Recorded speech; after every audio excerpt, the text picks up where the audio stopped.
الله في الدنيا والآخرة وعد لهم عذابا مهينا. بسم الله الرحمن الرحيم. ما كان محمد أبا أحد من رجالكم ولكن رسول الله وخاتم النبيين. آمنت بالله صدق الله العظيم وصدقه النبي الكريم. إن الله وملائكته يصلون على النبي يا أيها الذين آمنوا صلوا عليه وسلموا تسليما.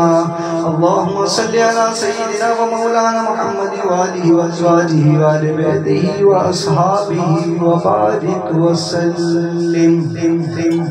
اللہ رب العزت کی تخلیق پر اگر ہم نظر ڈالیں، میرے پروردگار نے زمین بچھائی، آسمان سجایا، آسمان پر تارے روشن کیے، سمندر بنائے، جھرنے بنائے، آبشار بنائی، باغ بنائے، گلستہ بنائے. تمام تخلیق اللہ رب العزت کی اگر ہم اس پر نظر ڈالیں تو یہ تمام کی تمام تخلیق اللہ رب العزت نے ہم انسانوں کے لیے فرمائی ہے. اسی لیے کوئی شخص چاہے وہ ایمان والا ہو یا نہ ہو، کیوں اللہ رب العزت نے قرآن میں فرمایا هو الذی خلق لکم ما فی الارض جمیعا، جو کچھ بھی دنیا میں ہے وہ سب انسانوں کے لیے ہے. تو جبھی کوئی انسان اگر اس دھرتی کے اوپر منو ٹنو وزنی ٹریکٹر کھیتی باڑی کے لیے چلاتا ہے تو مجال نہیں کہ زمین منع کرے. اللہ رب العزت نے شہد کی مکھی کو بنایا، وہ تھوڑا تھوڑا رس پھولوں کا اکٹھا کر کر شہد بناتی ہے، اور کوئی انسان اسے نچوڑ کر اس کو کچل کر اپنے مفاد کے لیے جتنا چاہے استعمال کر لے، لیکن مکھی کی مجال نہیں کہ وہ کسی انسان کو منع کر سکے. اسی طرح اللہ رب العزت نے درخت بنائے، ہزاروں لاکھوں کروڑوں تک اللہ نے پیدا کیا، اور کاٹ کاٹ کے ہم انسانوں نے لکڑیاں بنا لی، لکڑیوں سے نہ جانے کتنی چیزیں ہم نے اپنے آرام کے لیے بنا لی، لیکن مجال نہیں کہ کسی درخت نے کسی انسان کو منع کیا ہو. بڑے بڑے لکڑی کے جہاز بنا لیے اور سمندر کا سینہ چیرتے ہوئے ایک ملک سے دوسرے ملک تک جاتے ہیں، لیکن مجال نہیں کسی سمندر کی کہ کسی انسان کو منع کر سکے. یہ سب کسی لیے، کیوں؟ یہ سب کچھ اللہ رب العزت نے بنایا انسان کے لیے ہے. ہر انسان یہ جانتا ہے کہ یہ تمام تخلیق اللہ رب العزت نے ہم انسانوں کے لیے بنائی ہے، چاہے وہ مسلمان ہو یا غیر مسلم ہو، وہ یہ جانتا ہے کہ یہ سب کچھ میرے لیے ہے. یہاں تک انسان یہ تلاش کر رہا ہے کہ دنیا میں تو میں نے نباتات، حیوانات، یہ جتنی چیزیں تھی اس سے فائدہ اٹھا لیا، ہزاروں لاکھوں گلاب کھلتے ہیں، سب کے سب کچل کے چند قطرے خوشبو کے استعمال کر لیتے ہیں، لیکن نہ گلاب منع کرتا ہے، نہ زمین منع کرتی ہے، نہ شہد کی مکھی منع کرتی ہے، نہ درخت کٹنے سے منع کرتا ہے، اور نہ ہی پروردگار منع کرتا ہے. پھر بھی انسان زمین کے تحت الثری میں جا کر یہ تلاش کر رہا ہے کیا کچھ اور ہے میرے لیے. آسمانوں میں پہنچ گیا، خلا میں پہنچ گیا، یہاں تک چاند پر بھی انسان پہنچ رہا ہے، وہ دیکھ رہا ہے کہ وہاں بھی کچھ ہے میرے لیے، پر یہ بھول گیا کہ ہم انسان ہیں کس کے لیے. اللہ رب العزت فرماتا ہے، اللہ رب العزت وما خلقت الجن والانس الا لیعبدون، سب کچھ تخلیق فرمایا اللہ نے انسان کے لیے، پر انسان اور جن کو تخلیق فرمایا اپنے لیے. اللہ رب العزت نے ہمیں اپنے لیے پیدا فرمایا. کبھی ہم یہ بھول چکے ہیں کہ اللہ رب العزت نے ہمیں اپنے لیے پیدا فرمایا. اب اللہ رب العزت نے اپنی عبادت کے لیے ہمیں پیدا فرمایا. عبادت کے لیے سب سے پہلے ضروری ہے کہ ہم رسول اللہ صلی اللہ علیہ وسلم کا کلمہ پڑھیں، لا الہ الا اللہ محمد رسول اللہ. جب ہم ایمان والے ہو جاتے ہیں تو اب ہماری عبادت بھی منظور ہے، عبادت بھی مقبول ہے، اور ہمارا کلمہ درست نہیں تو ہمارا کچھ بھی درست نہیں. اور کلمہ پڑھتے ہی انسان مومن بن جاتا ہے، اور مومن بننے کے لیے ضروری ہے، حضور فرماتے ہیں لا یؤمن احدکم حتی اکون احب الیہ من والدہ وولدہ والناس اجمعین، کہ کب تک تم میں کوئی مومن نہیں ہو سکتا، کب تک کہ جب تک تم مجھ سے اتنی محبت نہ کر لو، کتنی؟ اپنے ماں باپ سے زیادہ، اپنی اولاد سے زیادہ، اپنے مال سے زیادہ، یہاں تک ہر انسان سے زیادہ. جب تک تم مجھ سے محبت نہیں کرو گے تو تم مومن نہیں بن سکتے. اب اور رسول اللہ صلی اللہ علیہ وسلم سے محبت بھی کرے، بلکہ رسول اللہ سے محبت نہیں تو ایمان بھی نہیں، کہ رسول اللہ خود فرما رہے ہیں لا یؤمن احدکم، تم مومن ہو ہی نہیں سکتے کہ جب تک مجھ سے محبت نہ کر لو۔ اچھا، اب رسول اللہ سے کوئی محبت کرے اور رسول اللہ سے محبت کر کے رسول اللہ کے سامنے کوئی حضور کے خاکے بنا دے، معاذ اللہ کارٹون بنا دے، اور ہم مسلمانوں کی غیرت پر ذرا سی آنچ بھی نہ آئے، اور یہ کہہ دے کہ ہم نے تو بیعت نہیں کری یا رسول اللہ کی، وہ تو کسی اور نے، یہودیوں نے، نصرانیوں نے، نہ جانے مشرکوں نے، نہ جانے کس نے کی، یورپ میں کری، کسی اور جگہ کری۔ اصل میں یہ ہیلا چلے گا نہیں، یہ مسلمانوں کی ذمہ داری ہے کہ رسول اللہ صلی اللہ علیہ وسلم سے وفا کرے اور ان کی ناموس کی پہرے داری کرے۔ اگر ان کی ناموس کی پہرے داری نہیں کری نا تو آج ہم یہ طرح طرح کی پریشانیوں میں مبتلا ہے نا، اس کی سب سے بڑی وجہ یہی ہے۔ میں بہت مختصر بات کر رہا ہوں، میں نے بہت ساری چیزیں اس میں سے ختم کر دی کہ بس میں مدعے پہ آنا چاہتا ہوں۔ کیا مدعے پہ آنا چاہتا ہوں؟ کہ حضور علیہ السلام کی ناموس کی پاسداری کرنا حکومت کا کام بھی ہے، آپ کا، میرا، جتنے بھی انسان ہیں، مسلمان نہیں، جتنے بھی انسان ہیں، ان پر واجب ہے کہ رسول اللہ صلی اللہ علیہ وسلم کی ناموس کی پاسداری کریں۔ اور پاسداری، وزیر اعظم، ہمارے ملک کے اندر سب سے پاورفل شخص وزیر اعظم کوئی بھی ہو، ہمیں اس سے سوکار نہیں، ہمارے ملک کا وزیر اعظم ہے، اس کے پاس پاور ہے۔ کتنے پاور ہیں؟ اگر وہ فوج کو طلب کرے، میں آپ سے سوال کرتا ہوں، سب سے انسان ہونے کے ناطے، رسول اللہ صلی اللہ علیہ وسلم کا کلمہ پڑھا ہے، عقل ہے، شعور ہے، سب کچھ ہے، میں آپ سے پوچھتا ہوں کیا وزیر اعظم کو ضرورت پڑے کہ حضور کی ناموس کی پاسداری کرنی ہے، فوج کو بلائے تو فوج آئے گی کیا نہیں آئے گی؟ آئے گی۔ پولیس کو بولا جائے، رینجرز کو بولا جائے، جس ادارے کو بھی کہا جائے، وزیر اعظم کہیں کہ رسول اللہ کی ناموس کی پاسداری کے لیے آپ کی ضرورت ہے، تو آئے گی نا، چاہے وہ رینجرز ہو، چاہے وہ آرمی ہو، چاہے شعبے میں ہو، یہاں تک کہ حکومت کے کسی بینچ پر بیٹھا ہو، بلکہ حکومت میں ہو یا اپوزیشن میں ہو، جب رسول اللہ کی عزت کی بات آئے گی تو وزیر اعظم کے آگے سب سر جھکائے کھڑے ہوں گے، کیونکہ مسئلہ ہی ایسا ہے۔ اب آپ غور کریں کہ جب رسول اللہ صلی اللہ علیہ وسلم کی عزت، ناموس کی بات آئے اور وزیر اعظم ناموس کی حفاظت نہ کر سکے، کہ جب ان کے پاس ہر پاور ہے، سارے اختیارات ہیں، اور پھر وہ ناکام رہے، تو بتاؤ کہ آپ کی اور میری بیٹی کی وہ عزت کی پاسداری کر سکتا ہے وزیر اعظم؟ نہیں کر سکتا۔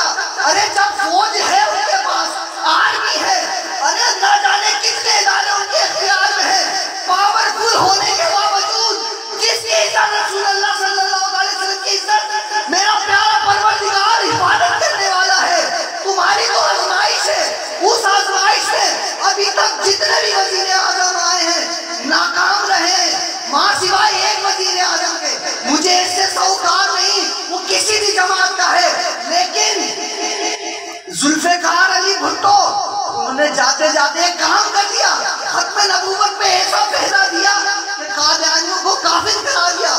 ممکن ہے اس ادا پر اللہ ان کو بخش دے، اللہ ان کو بخش دے۔ اس کے علاوہ کسی وزیر اعظم نے یہ پاور نہیں دیکھا تھا کہ رسول اللہ صلی اللہ علیہ وسلم کی ناموس کی حفاظت کر سکے۔ وہاں صدر نے اپنی بلڈنگ پہ لٹکا دیا۔ کون سا ملک ہے جس نے بھی خاکی بنایا تھا؟ فرانس۔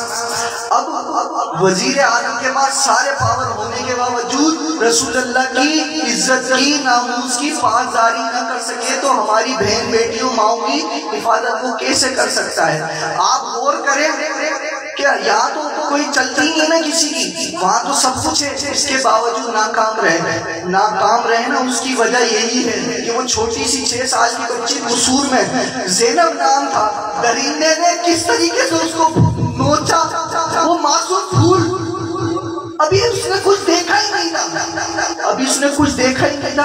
اجاڑ دیا، قتل کر دیا۔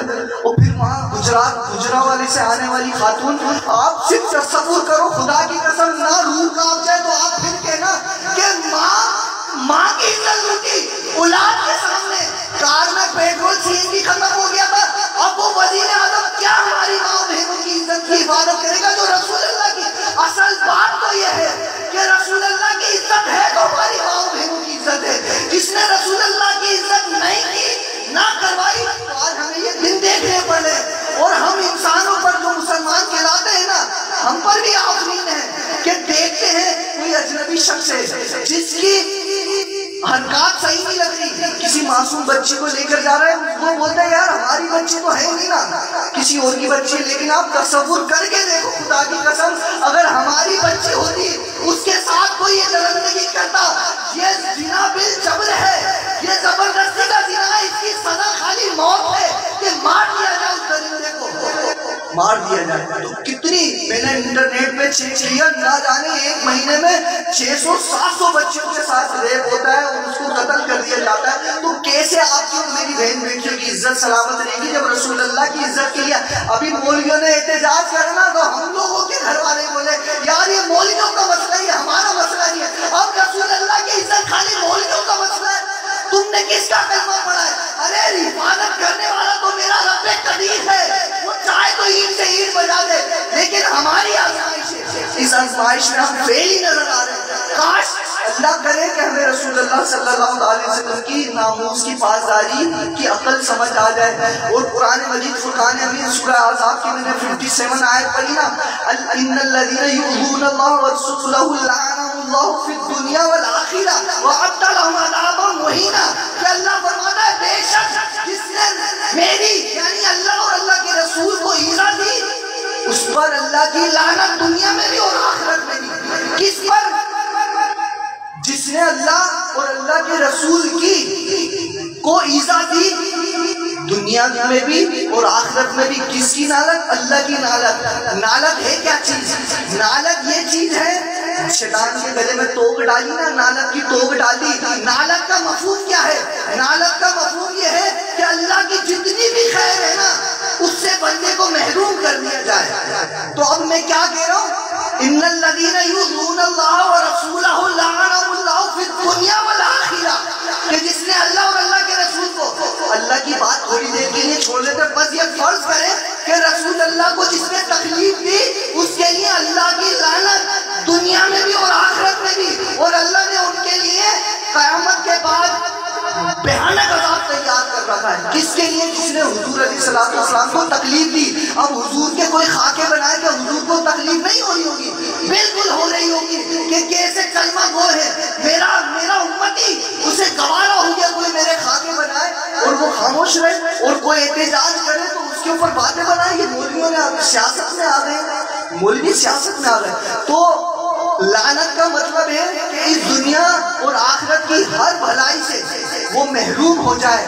تو آج جو ہم محروم ہیں نا، کیا ہم یہ سوچ رہے ہیں اس میں مسلمان یا کافر یا مشرک کی بات نہیں ہے؟ جو بھی اللہ اور اللہ کے رسول کو ایذا دے گا، تکلیف دے گا، اس کے اوپر کیا ہوگی؟ اللہ کی لعنت دنیا میں بھی اور آخرت میں بھی۔ لعنت کا مطلب کیا ہے؟ اللہ کی ہر خیر ہر برکت سے دوری، اللہ کی خیر اور برکت سے دوری ہے لعنت کا مطلب۔ اب یہ لعنت نہیں ہے کہ ہمارے ملک میں کہ ہم دنوں رات کام کر رہے ہیں لیکن 1 کلو گھی نہیں خرید سکتے، 1 لیٹر پیٹرول بڑی مشکل سے ڈلوا سکتے ہیں۔ تو آپ اور میں یہ غور کریں، طرح طرح کی جو ہم پریشانیوں میں مبتلا ہیں، شاید اس کی یہ وجہ ہے کہ رسول اللہ صلی اللہ علیہ وسلم کی ناموس کی پاسداریاں کر نہیں رہے، اور جو کر رہے ہیں انہیں نکتہ چینی کا شکار بنا رہے ہیں۔ تو آج مہنگائی کا رونا ہم رو رہے ہیں، اس کی بڑی وجہ یہ ہو سکتی ہے کہ ہم حضور کی ناموس کی پاسداری نہیں کر رہے، اور جو لوگ پاسداری کر رہے ہیں نا ہم ان کو یہی کہہ رہے ہیں یار یہ لوگ سیاست کر رہے ہیں۔ اچھا بالفرض وہ سیاست کر بھی رہے ہیں تو کیا سیاست کسی کوٹھے پہ بیٹھی ہوئی خاتون کا نام ہے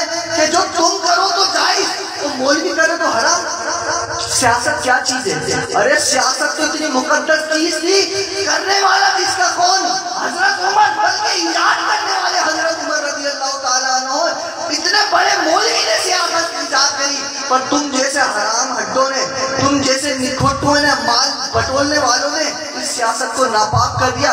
اب اس کو پاک کرنے کے لیے اللہ کا شکر ہے مولوی میدان میں آ رہے ہیں، اللہ تعالیٰ انہیں سلامت رکھے، اور بلکہ وہ ہمیں سرخرو کریں گے، کیونکہ ہم تو پاسداری کر نہ پائے نا۔ جو پاسداری کر رہے ہیں بڑے لوگ مزے سے ٹی وی پہ دیکھ کر بولے یار یہ سیاست کر رہے ہیں، دھرنے میں وہ لوگ آئے ہوئے ہیں، بیٹے ان کو مر رہے ہیں، ماؤں نے دعاؤں کے ساتھ انہیں رخصت کیا، ہم یہاں تماشا دیکھ رہے ٹی وی کے اوپر، بولے مولوی سیاست کرے۔ یہ سیاست ہے تو ماشاءاللہ خوب سیاست ہے کہ ماں کے رٹے جگر مر رہے ہیں پھر بھی جانے کو تیار ہے۔ انہیں مل کیا رہا تھا؟ آپ اور میں